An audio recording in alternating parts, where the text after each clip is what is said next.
ओम शांति। आज 20 तारीख सतगुरुवार को बाबा ने हम बच्चों को समझाया, तुम बच्चों को अब घर जाने की बहुत खुशी होनी चाहिए। जैसे मुसाफरी पूरी करके जब घर जाते हैं कितना खुश होते, तो हमारी भी ये इस चक्र की मुसाफरी पूरी हुई, अब हमें घर जाना है, तो सदा खुशी में रहो। आज की बाबा की मुरली का सार है, मीठे बच्चे अपनी सेफ्टी के लिए विकारों रूपी माया के चंबे से सदा बच कर रहना है। ठीक है, माया का काम है आना, पर हमें क्या करना है? बच के रहना है। देह अभिमान में कभी नहीं आना है। देह अभिमान में आएंगे तो माया के चंबे में फंस जाएंगे। प्रश्न है, पुण्य आत्मा बनने के लिए बाप सभी बच्चों को कौन सी मुख्य शिक्षा देते हैं? पुण्य आत्मा बनने के लिए बाप सभी बच्चों को कौन सी शिक्षा देते हैं? बाबा कहते हैं, बच्चे पुण्य आत्मा बनना है। 2 पुरुषार्थ बाबा ने बताए आज की मुरली में। पहली बात, श्रीमत पर सदा चलते रहो। श्रीमत पर चलेंगे तो हमारे से श्रेष्ठ कर्म होंगे, तो पुण्यात्मा बन जाएंगे।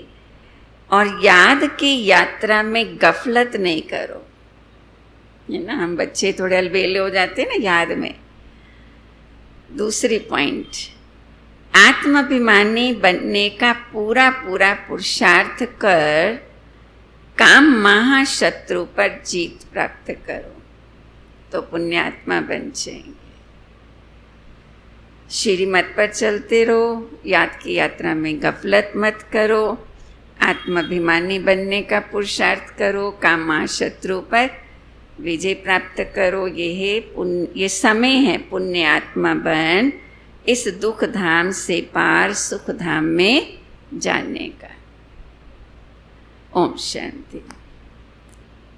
बाप ही रोज बच्चों से पूछते हैं, श्री बाबा के लिए ऐसे नहीं कहेंगे कि बछड़े वाल है, आत्माएं तो अनादि हैं ही, बाप भी है। इस समय जबकि बाप और दादा दोनों हैं तो बच्चों की संभाल करनी होती। कितने बछड़े वाला है शिव बाबा, कितने बच्चे हैं जिनकी संभाल करनी होती है। एक एक का पोता मेल रखना होता। जैसे लौकिक बाप को भी फुरना रहते हैं ना, समझते हैं हमारा बच्चा भी इस ब्राह्मण कुल में आ जाए तो अच्छा है। लौकिक माँ बाप ज्ञान में चलते हैं, तो उनके मन में क्या शुभ भावना रहती है माँ बाप के लिए कि हमारे माँ बाप भी ज्ञान में आ जाएं, वो भी इस मार्ग पर चलें। बच्चे ज्ञान में चलते हैं तो उनके मन में शुभ भावना रहती है, माँ बाप आ जाएं, माँ बाप के मन में आता बच्चे आएँ। हमारे बच्चे भी पवित्र बन पवित्र दुनिया में चलें। इसलिए बाबा कहते हैं माँ बाप ज्ञान में चलते हैं तो उनका भी फर्ज है बच्चों को राह तो जरूर दिखानी है बाबा की। समझते हैं हमारा बच्चा इस ब्राह्मण कुल में आ जाए तो अच्छा है, कहाँ इस पुराने माया के नाले में बह न जाए, है ना। माया का नाला गंदा, विकारों में कितने फंसे, तो वहाँ जाएंगे उस माया की दुनिया में तो मिलेगा क्या? कुछ भी नहीं मिलने वाला है। जो सुख पवित्रता में है वो सुख तो कहीं भी नहीं है। माया के आकर्षणों में नहीं, अल्पकाल के आकर्षणों में जरूर ऐसे लगता है कि सुख मिलेगा, लेकिन मृग तृष्णा के समान है। तो बेहद के बाप को बच्चों का फुरना रहता है, जैसे लौकिक में रहता है। कितने सेंटर्स हैं, किस बच्चे को कहाँ भेजना है जो सेफ्टी में रहे। आजकल सेफ्टी भी मुश्किल है दुनिया में कोई भी सेफ्टी नहीं है। इस समय दुनिया का वातावरण कितना तमो प्रधान, विकार, वासनाएं कितनी बढ़ गई हैं।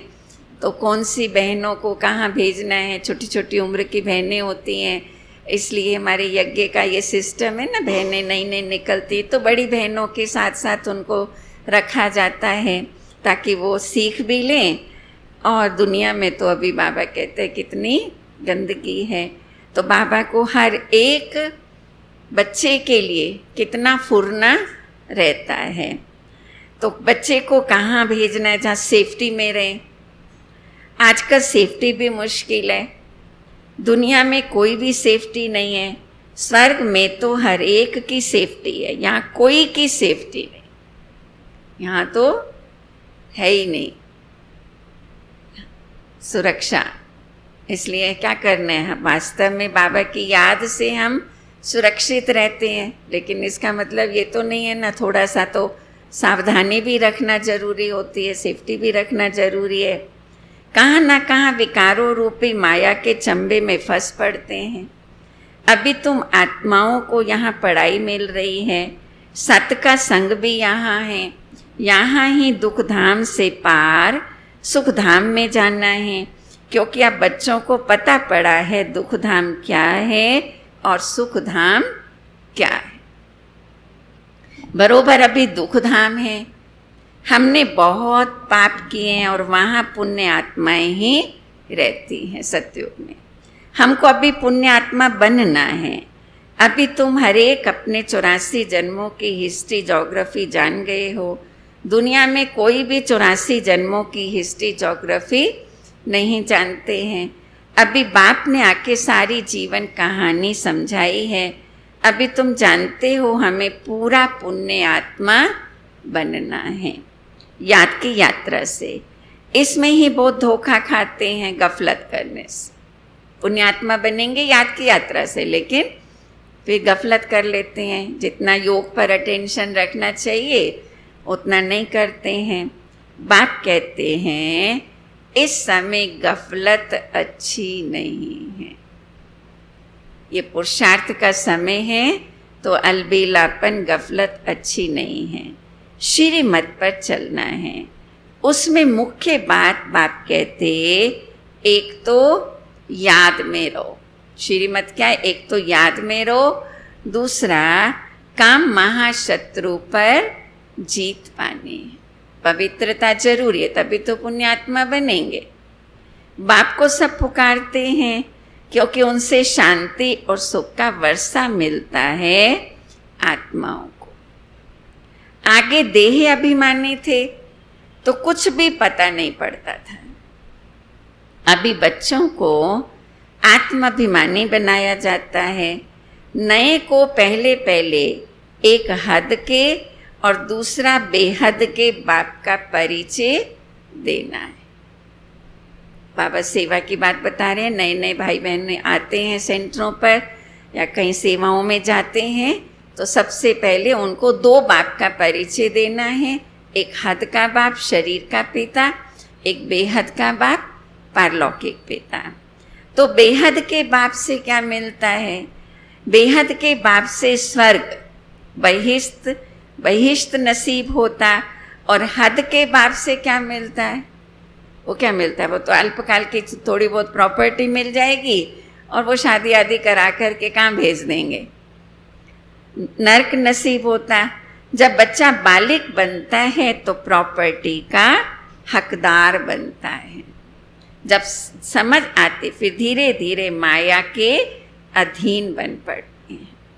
वो सब है रावण राज्य की रस्म रिवाज। अभी तुम बच्चे जानते हो ये दुनिया अब बदल रही है। ये पुरानी दुनिया का विनाश हो रहा है। एक गीता में ही विनाश का वर्णन है और कोई शास्त्र में महाभारत महाभारी लड़ाई का वर्णन नहीं। गीता में ही आता है महाभारत की लड़ाई। गीता का है ही ये पुरुषोत्तम संगम युग। गीता का युग माना इस संगम युग पे ही बाप ने आके गीता सुनाई। गीता का युग माना आदि सनातन देवी देवता धर्म की स्थापना। गीता है देवी देवता धर्म का शास्त्र। गीता से ही देवता धर्म की स्थापना हुई। तो ये गीता का युग है। जबकि नई दुनिया की स्थापना हो रही है। मनुष्यों को भी बदलना है, मनुष्य से देवता बनना है। नई दुनिया में जरूर दैवी गुण वाले मनुष्य चाहिए ना। इन बातों को दुनिया नहीं जानती है। उन्होंने कल्प की आयु का टाइम बहुत दे दिया है। अभी तुम बच्चों को बाप समझा रहे हैं, तुम समझते हो बरोबर। बाबा हमको पढ़ाते हैं। कृष्ण को कभी बाप, टीचर, गुरु नहीं कह सकते। श्री कृष्ण टीचर हो तो सीखा कहाँ से? उनको ज्ञान का सागर नहीं कहा जाता है। अभी तुम बच्चों को, बड़ों को समझाना है, आपस में मिलकर के राय करनी है कि सर्विस की वृद्धि कैसे हो। बड़े बड़े वीआईपीज़ की सेवा करो, आपस में मिलो, सेवाओं को कैसे बढ़ाएं उसकी प्लानिंग करो। विहंगम मार्ग की सर्विस कैसे हो, लार्ज स्केल पर सर्विस करें। ब्रह्मा कुमारियों के लिए जो इतना हंगामा करते हैं, फिर समझेंगे ये तो सच्चे हैं ना। पहले तो लोग बहुत विरोध करते थे ना, लेकिन बाबा ने कहा बच्चे तुम सेवा करते जाओ।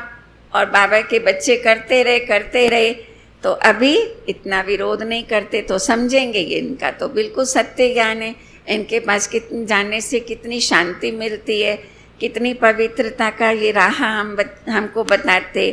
बाकी दुनिया तो है ही झूठी, इसलिए सच की नैया को हिलाते रहेंगे। दुनिया तो है ही झूठी, लेकिन जब सत्य मार्ग पर चलने वाले लोग हैं उनको वो दुनिया वाले हिलाते रहते। तूफान तो आते हैं ना, तो क्या होगा? सच की नैया हिले डुले लेकिन डूबे नहीं। इसलिए बाबा कहते तुम सच की नैया में बैठे हो, निश्चिंत होके बैठे रहो। तुम अपना सेवा का कार्य करते जाओ। बाबा का ये कार्य कभी भी रुकने वाला है ही नहीं। तुम नैया हो जो पार जाती हो। तुम जानते हो हमको इस मायावी दुनिया से पार जाना है। सबसे पहले नंबर में तूफान आता है, किस चीज का? देहे अभिमान का। वो है सबसे बुरा। इसने ही सबको पतित बनाया। पहला देहे अभिमान, इसलिए पहला बाबा पाठ पढ़ाते आत्मा समझो। तब बाप कहते हैं काम महाशत्रु है। ये जैसे बहुत तेज तूफान है, कोई इन पर जीत पाए हुए भी हैं। काम महाशत्रु पर बाबा के बहुत बच्चों ने, लाखों बच्चों ने जीत भी पाई है। गृहस्थ व्यवहार में गए हुए हैं, फिर भी कोशिश करते हैं बचने की। गृहस्थ व्यवहार में गए हैं लेकिन फिर भी बाबा के बच्चे बन गए, तो पवित्रता की धारणा में चल रहे हैं। कुमार कुमारियों के लिए तो बहुत सहज है। जो गृहस्थ व्यवहार में हैं वो भी पवित्रता की धारणा में लेते हैं, लेकिन बाबा कहते जो कुमार कुमारियां हैं उनके लिए तो बहुत ही सहज है। इसलिए नाम भी गाया हुआ है कन्हैया। नाम क्या गाया हुआ है? कन्हैया। इतनी कन्याएं जरूर शिव बाबा की होंगी। कितनी कन्याएं हैं बाल ब्रह्मचारी ब्रह्मा कुमारियां बाबा की सेवाओं में, जिन्होंने अपना पूरा जीवन समर्पित किया हुआ है। इतनी कन्याएं जरूर शिव बाबा की होंगी, किसी देहधारी कृष्ण की तो हो न सके। अभी तुम इस पढ़ाई से क्या बन रहे हो? पटरानी बन रहे हो। इसमें पवित्रता भी मुख्य चाहिए। मुख्य है पवित्रता, क्योंकि बिना पवित्रता के स्वर्ग में कैसे जाएंगे? आज श्री कृष्ण के मंदिर में हम जाते हैं, है ना, जड़ यादगार मंदिर है, उसमें इतनी पवित्रता से जाते हैं, तो फिर सतयुग में जाएंगे तो उसके लिए कितनी पवित्रता चाहिए। अपने आप को देखना है कि याद का चार्ट ठीक है। माना सारा दिन में हम कितना बाबा को याद करते हैं, अपने को देखना है। बाबा के पास कोई 5 घंटे का, कोई 2-3 घंटे का चार्ट आता, कोई तो लिखते ही नहीं है, बहुत कम याद करते हैं। कोई कहते बाबा आज सारा दिन में हमने 5 घंटे बाबा को याद किया, 2 घंटे याद किया। और कोई बच्चे तो फिर अटेंशन रखते ही नहीं है। सबकी यात्रा एक रस हो न सके, अजन ढेर बच्चे वृद्धि को पाएंगे। कितने बच्चे हैं बाबा के अभी? 15-20 लाख से ऊपर हो गए बाबा के बच्चे, और दिन प्रतिदिन बाबा के बच्चे बढ़ते ही जाएंगे। हर एक को अपना चार्ट देखना है, मैं कहाँ तक पद पा सकूंगा, मैं कितना सारा दिन में भगवान को याद करता हूँ, मेरा सतयुग में क्या स्टेटस होगा, कहाँ तक खुशी है।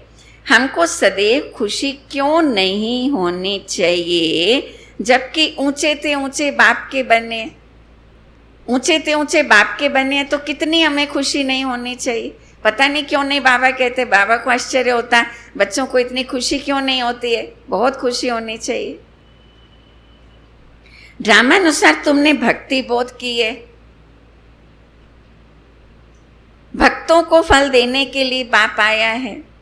रावण राज्य में तो विक्रम होते हैं, भक्ति कब से की? द्वापर से।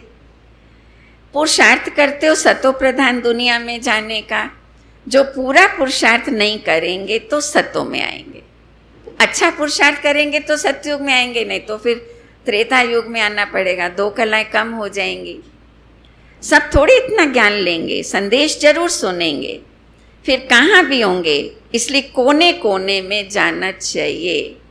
बाबा सेवा के लिए कह रहे हैं हम बच्चों को, विश्व के कोने कोने में जाकर के तुम्हें बाबा का संदेश सब आत्माओं को देना है।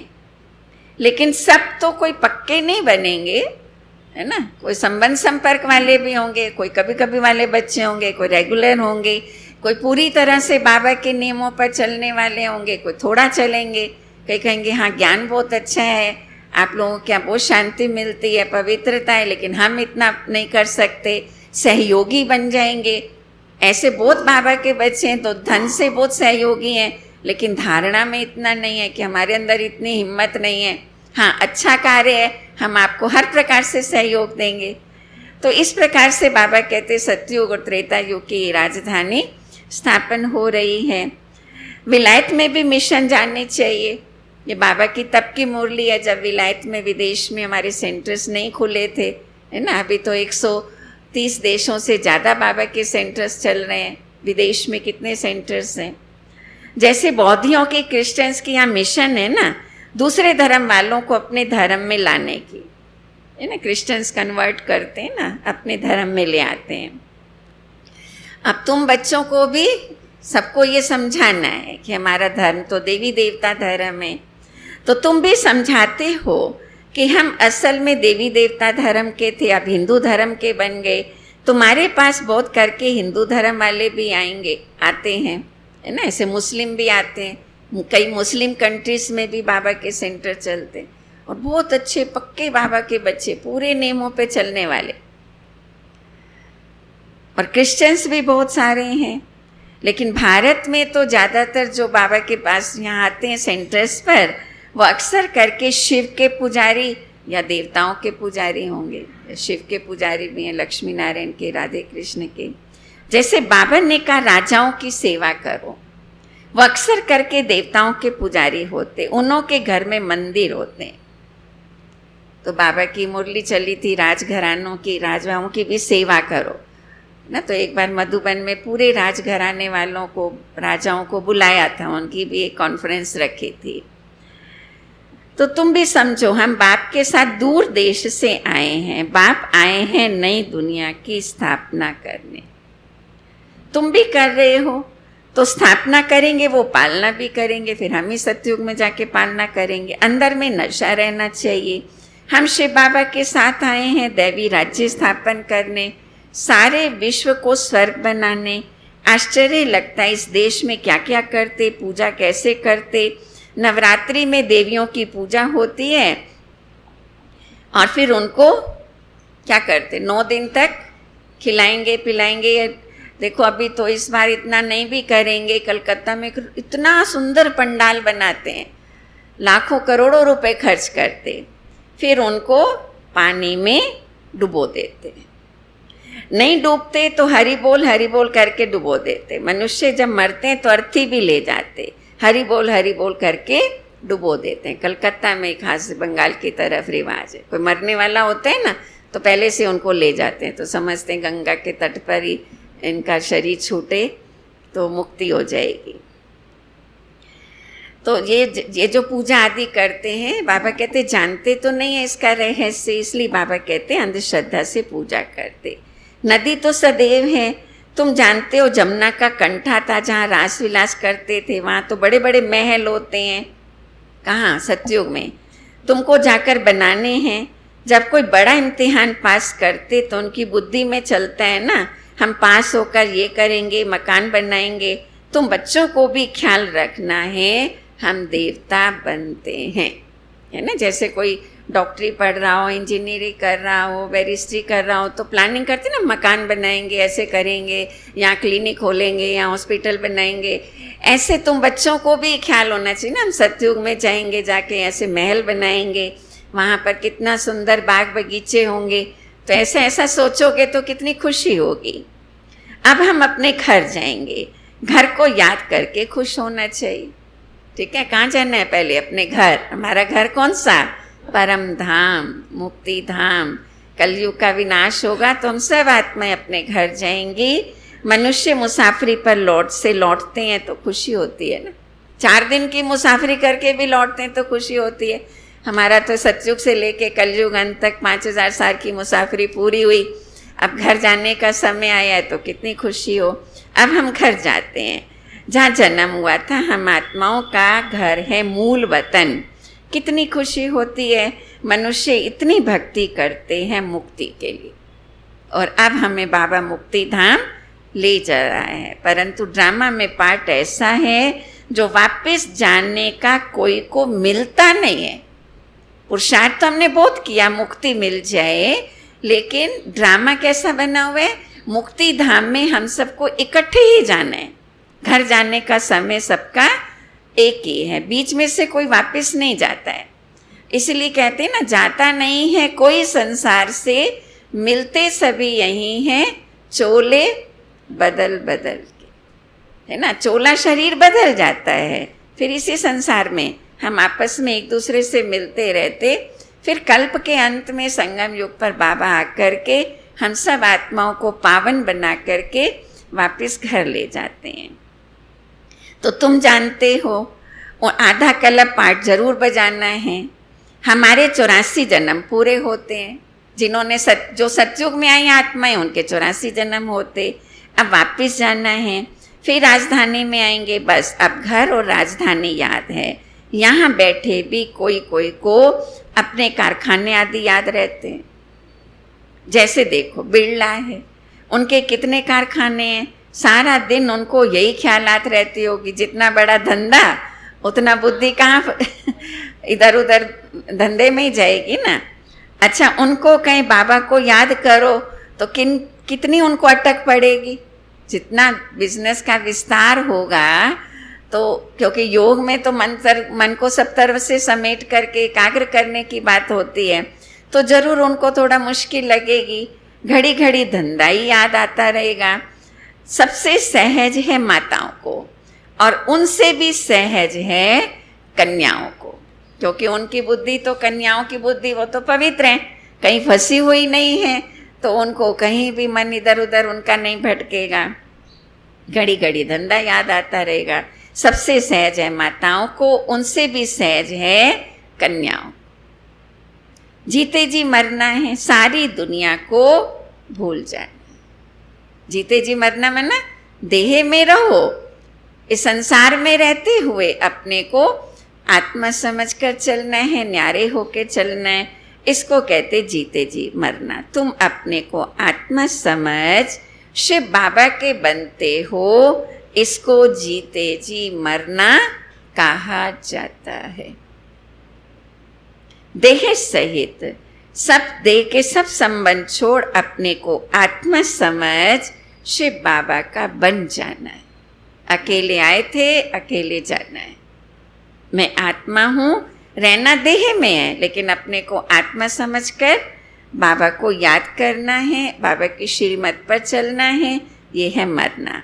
शिव बाबा को याद करते रहना है। क्योंकि पापों का बोझा सिर पर बहुत है। तो योग अग्नि है, गीता में कहा ना, योगा अग्नि विकर्मे दग्धा। योग की अग्नि से ही विकर्म दग्ध होते हैं, भस्म होते हैं। तो पापों का बोझा सिर पर बहुत है, इसलिए बाबा को याद करना है। दिल तो सबकी होती है, हम जीते जी मरकर शिव बाबा का बन जाएं, शरीर का भान ना रहे। हम अशरीरी आए थे, फिर अशरीरी बन करके ही जाना है। आए थे, शरीर यहाँ लिया, जाएंगे तो शरीर यहीं छोड़ करके जाएंगे। और अब हमको जीते जी शरीर में रहते हुए अपने को आत्मा समझना, ये है मरना जीते जी। बाप के बने हैं तो बाप के सिवाय दूसरा कोई याद न रहे, है ना। बाबा ने 2-3 दिन पहले मुरली में कहा, जैसे छोटे बच्चे होते हैं ना, उनको माँ बाप के सिवाय और कुछ, अच्छा माँ के सिवाय बच्चा कहीं नहीं जाता है, उसकी बुद्धि माँ में ही रहती है। तो ऐसे तुम बच्चों की भी बुद्धि, अब माता पिता मिला है तो तुम्हारा मन बुद्धि भी एक बाबा में ही लगी रहे, क्योंकि बाबा ही से ही हमें सब प्राप्तियाँ होती हैं। ऐसा जल्दी हो जाए फिर लड़ाई भी जल्दी लग जाए, पर अभी बच्चों की स्थिति ऐसी नहीं बनी है ना, ऐसी थोड़ी बनी है। अभी तो हमारा मन बुद्धि कहाँ कहाँ अटक जाता है, भटक जाता है। बाबा कितना समझाते हैं, हम तो शिव बाबा के हैं ना, हम वहाँ के रहने वाले। यहाँ तो कितना दुख है, अभी ये अंतिम जन्म है। बाबा ने बताया है, तुम सतो प्रधान थे और कोई नहीं था, तुम कितने शाहूकार थे।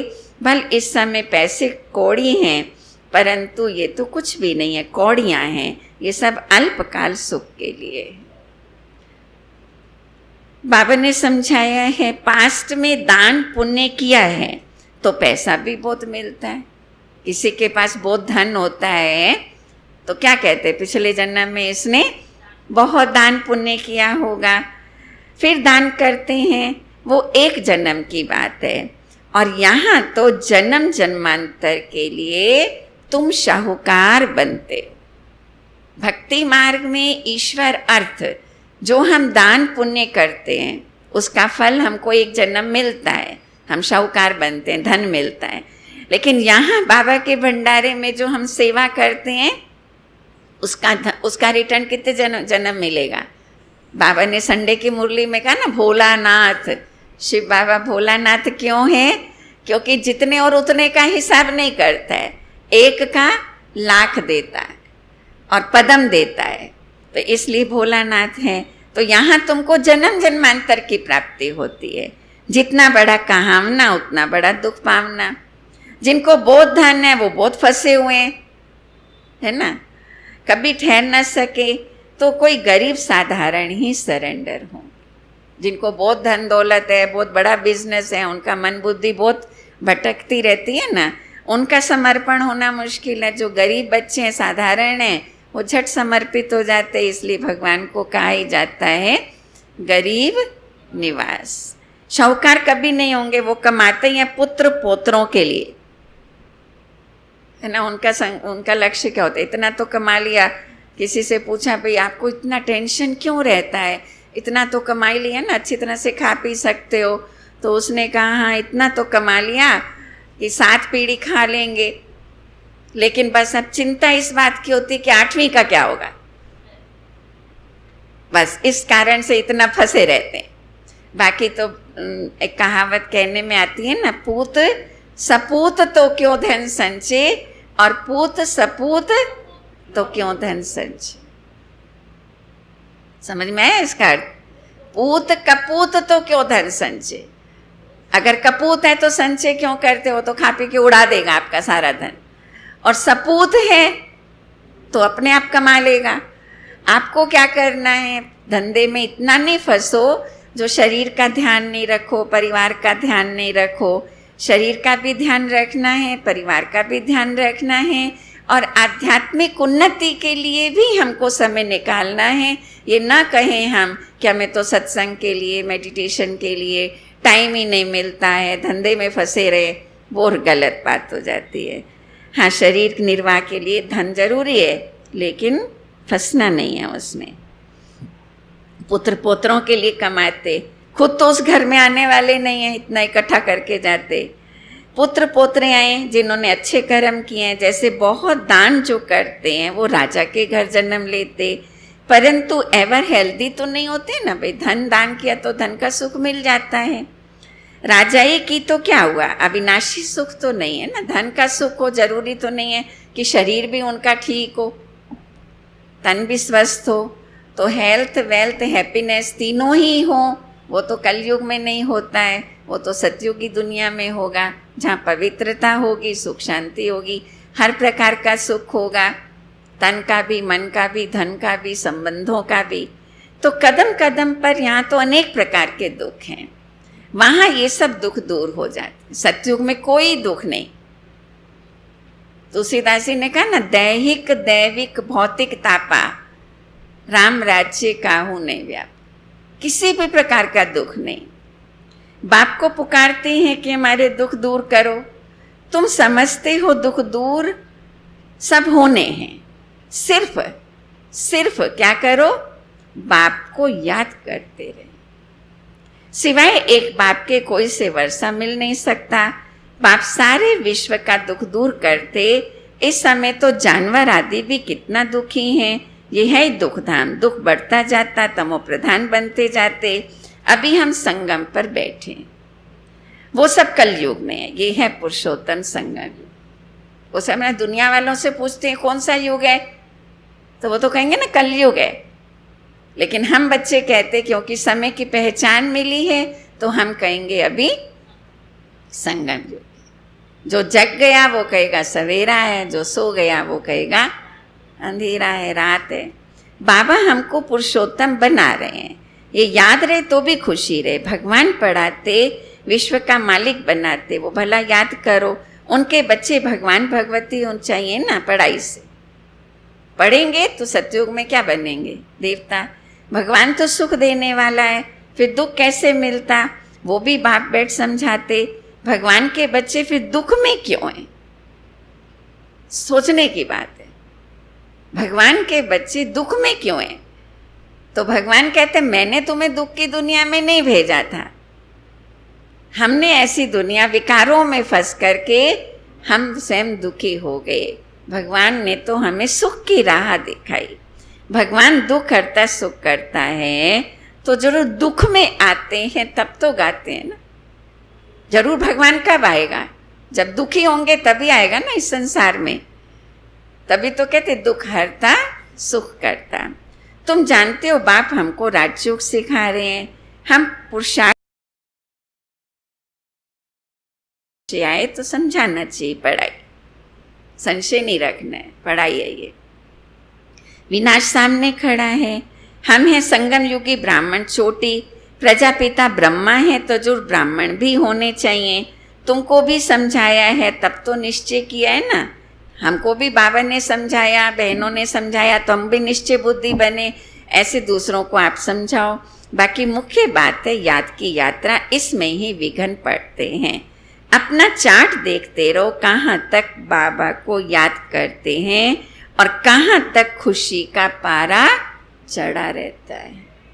ये आंतरिक खुशी रहनी चाहिए कि हमको कौन मिला है, कौन मिला है हमको। बागवान पतित पावन बाप का हाथ मिला है। किसका? पतित पावन बागवान हाथ का हाथ मिला है। हम शिव बाबा से ब्रह्मा द्वारा हैंडशेक करते हैं। जब बाबा साकार में थे तो बच्चों से हैंडशेक करते थे ना, तो कितनी खुशी होनी चाहिए। हम किससे मिलते हैं, किससे दृष्टि लेते, किससे हैंडशेक करते, कौन हमारे सामने बैठा है, किसकी हम मुरली सुन रहे हैं, तो कितनी खुशी होनी चाहिए। अच्छा, मीठे मीठे सिकी लधे बच्चों प्रति माता पिता बाप दादा का याद प्यार और गुड मॉर्निंग। रूहानी बाप की रूहानी बच्चों को नमस्ते। रूहानी बच्चों की रूहानी बाप को याद प्यार, गुड मॉर्निंग और नमस्ते। धारणा के लिए सार है, अपने घर और राजधानी को याद कर अपार खुशी में रहना है। हमारा घर परमधाम, अम्मा जाने वाले हैं, इस खुशी में रहो, फिर सतयुग में आएंगे। सदा याद रहे अब हमारी मुसाफरी पूरी हुई। ठीक है, मुसाफरी पूरी हुई।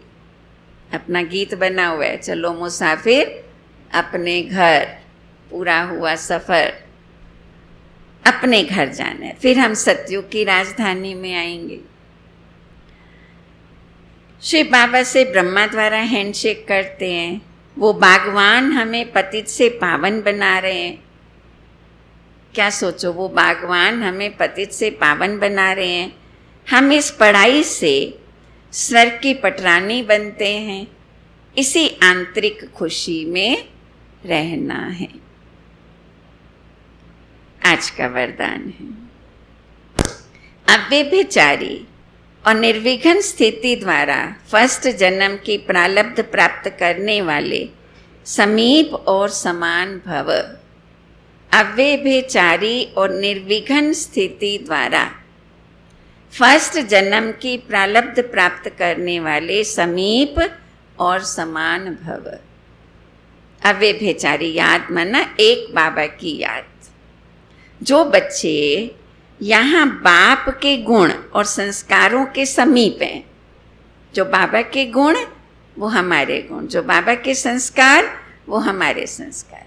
बाबा शांति का सागर, पवित्रता का सागर, सुख का सागर, तो मैं आत्मा भी शांत, मास्टर सुख का सागर, मास्टर शांति का सागर, मास्टर पवित्रता का सागर बनो। ऐसे बाबा के जो गुणों के समीप हैं और संस्कारों के समीप हैं, सर्व संबंधों से बाप के साथ का व समानता का अनुभव करते हैं। सर्व संबंधों से बाबा के साथ, बाबा हमारा माता पिता, बंधु, सखा, स्वामी, साजन, सब कुछ है। ये अनुभूति जिनको होती है वही वहाँ रॉयल कुल में फर्स्ट जन्म के संबंध में आते हैं। वो श्री कृष्ण के साथ साथ आएंगे फर्स्ट जन्म में। फर्स्ट में वही आएंगे जो आदि से अब तक अव्यभिचारी और निर्विघ्न रहे। निर्विघ्न का अर्थ ये नहीं है कि विघ्न आए ही नहीं, लेकिन विघ्न विनाशक व विघ्नों के ऊपर विजयी रहे। ठीक है, अभी विघ्न विनाशक श्री गणेश का परसों दिन आ रहा है ना, तो बाबा क्या कहते हैं बच्चे, विघ्न विनाशक माना विघ्न आए नहीं, ऐसा नहीं, विघ्न तो आएंगे, लेकिन बाबा के ज्ञान से, योग से, शक्तियों के आधार से उन विघ्नों को हम पार करके आगे बढ़ते चले। ये दोनों बातें यदि आदि से अंत तक ठीक हैं तो फर्स्ट जन्म में साथी बनेंगे।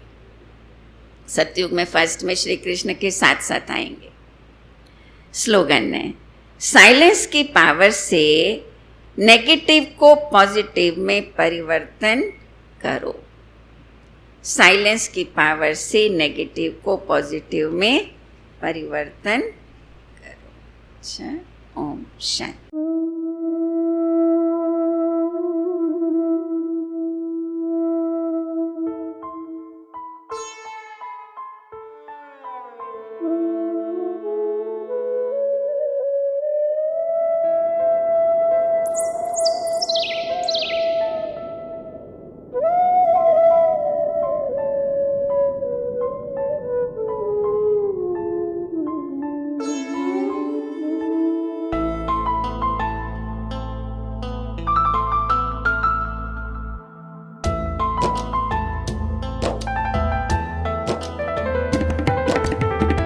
मन पंछी उड़ो आतम वतन में,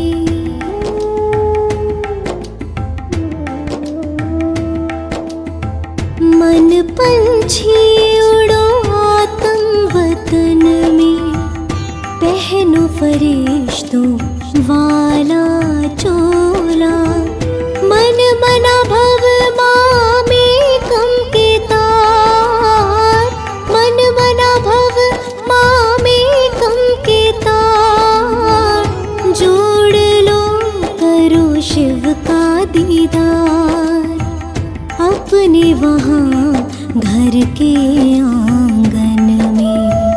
मन पंछी उड़ो आतम वतन में।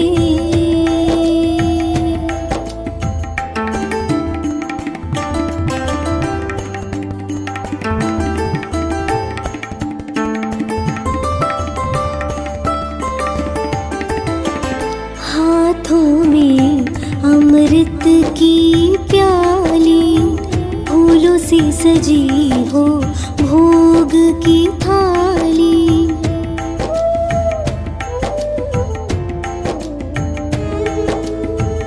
हाथों में अमृत की प्याली, फूलों से सजी हो भोग की थाली। आज मनाओ सतगुरुवार, आज मनाओ सतगुरुवार। जाओ नील गगन के पार, बैठे लिए वो इंतजार अखियन में। बैठे लिए वो इंतजार अखियन में। मन पंछी हो।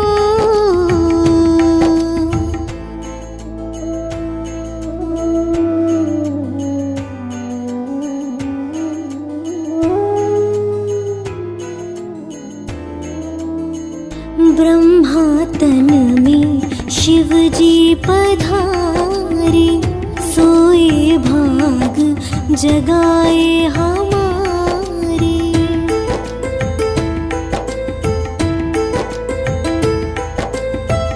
ब्रह्मा तन में शिव जी पधारे, सोए भाग जगाए हमारे। सागर है वो खोले अमृत का द्वार, सागर है वो खोले अमृत का द्वार। भर लाना वो सागर अपार, झपके न पलके उस क्षण मिलन में। झपके न पलके उस क्षण मिलन में। मन पंछी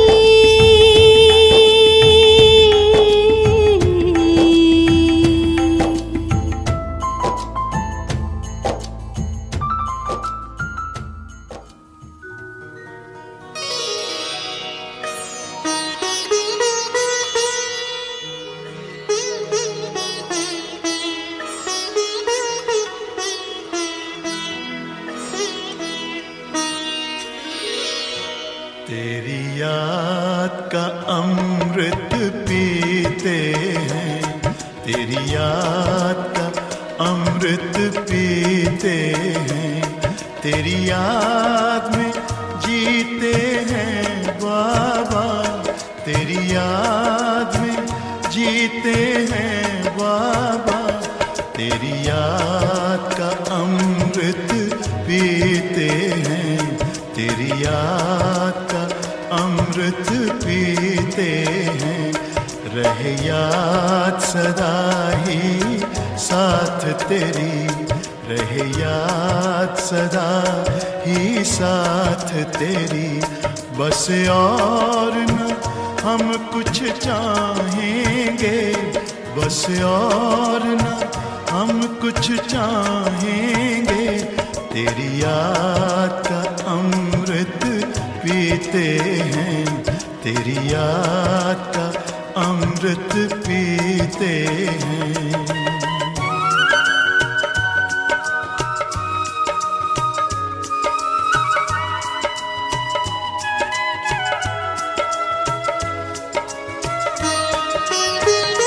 जो पल बीते तेरी यादों में, जो पल बीते तेरी यादों में, वो पल अविनाशी होते हैं, वो पल अविनाशी होते हैं। हर पल को सफल बना देंगे, हर पल को सफल बना देंगे, तेरी याद कभी ना छोड़ेंगे, तेरी याद कभी ना छोड़ेंगे। तेरी याद का अमृत पीते हैं, तेरी याद का अमृत पीते हैं।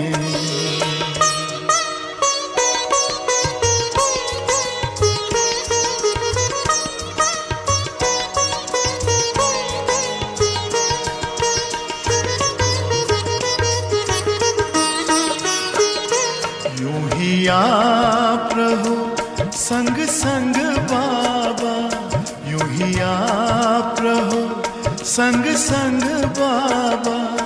इस दुनिया के सुख पाने क्या, इस दुनिया के सुख पाने क्या।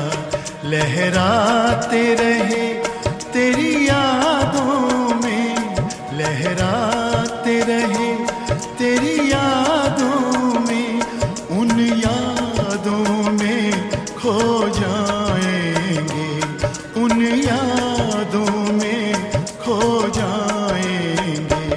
तेरी याद का अमृत पीते हैं, तेरी याद का अमृत पीते हैं। तेरी याद में जीते हैं बाबा, तेरी याद में जीते हैं बाबा। तेरी याद का अमृत पीते हैं, तेरी याद का अमृत पीते हैं। रहे याद सदा ही साथ तेरी, रहे याद सदा ही साथ तेरी। बस और न हम कुछ चाहेंगे, बस और न हम कुछ चाहेंगे। तेरी याद का अमृत पीते हैं, तेरी याद का अमृत पीते हैं, तेरी याद का अमृत पीते हैं।